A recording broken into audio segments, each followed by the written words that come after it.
آپ کو ایک میں ویڈیو خطاب ہے جو سوشل میڈیا پہ بڑا وائرل ہے. یوم پاکستان ہم مناتے ہیں, بڑے جھنڈے لہراتے ہیں, ہونا چاہیے, منانا چاہیے, پریڈز بھی ہوتی ہیں اور جشن بھی ہوتا ہے.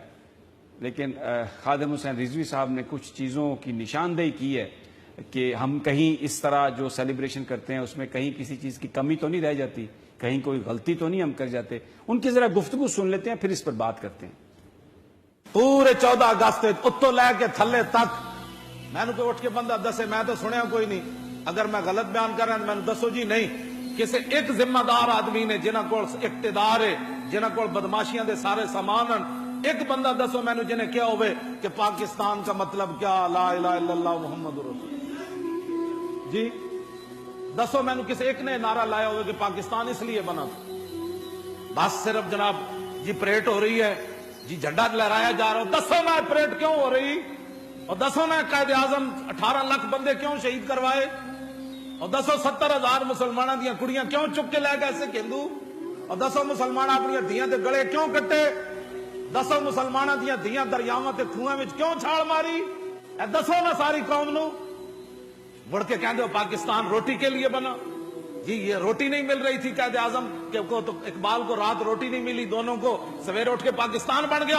اور دسو 1857 تو لے کے 1947 تک کتنے کتنے علماء تے مشائخ تے کتنے عوام مسلمان پھانسیاں چڑھے.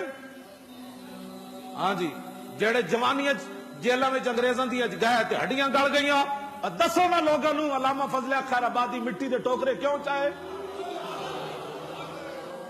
اے دسو لوگوں نو کہ مولانا احمد اللہ شاہ مدراسی دی گردن کٹ کے تے دہلی دے چاندنی چوک کیوں لٹکائی گئی.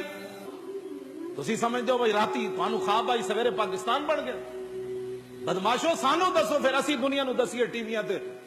ہاں جی دیکھنا جی پوری قوم رون نہ لگ پئی تے گل کرنا, پھر سلنسر کوئی نہیں کٹے گا. ہاں جی سلنسر کٹ کے ٹھان ٹھان ٹھان, یہ آزادی ملی تمہیں, اس کے پیچھے لاکھوں دنیا کے خون ہے. ہاں جی بڑے بڑے اولیاء کی گردنیں کٹی, بڑے بڑے غازیان اسلام کی گردنیں کٹی, بڑے بڑے شیخ الحدیث لٹے, توپوں کے منہ پر ہمارے علماء کو باندھ کر توپوں کو چلایا گیا کہ تم کہتے ہو لا الہ الا اللہ, فرمایا ہاں کہتا ہوں. تم کہتے ہو انگریز کے خلاف جہاد فرض ہے, فرمایا ہاں میں کہتا ہوں. بڑی ایک ایسی تقریر ہے جو دل کو ہلا دیتی ہے. رانا طاہر صاحب, یہ بات تو صحیح ہے کہ ہم اس دن بڑا جشن اور ٹی وی پہ گانے ترانے پریڈز جھنڈے, لیکن وہ جو دو قومی نظریہ تھا, وہ جس مقصد کے لیے اس ملک کو حاصل کیا گیا تھا, کبھی اس کو لبرلزم کے نام پر ہم کمپرومائز کرتے ہیں, کبھی ہمسایوں سے دوستی کے نام پر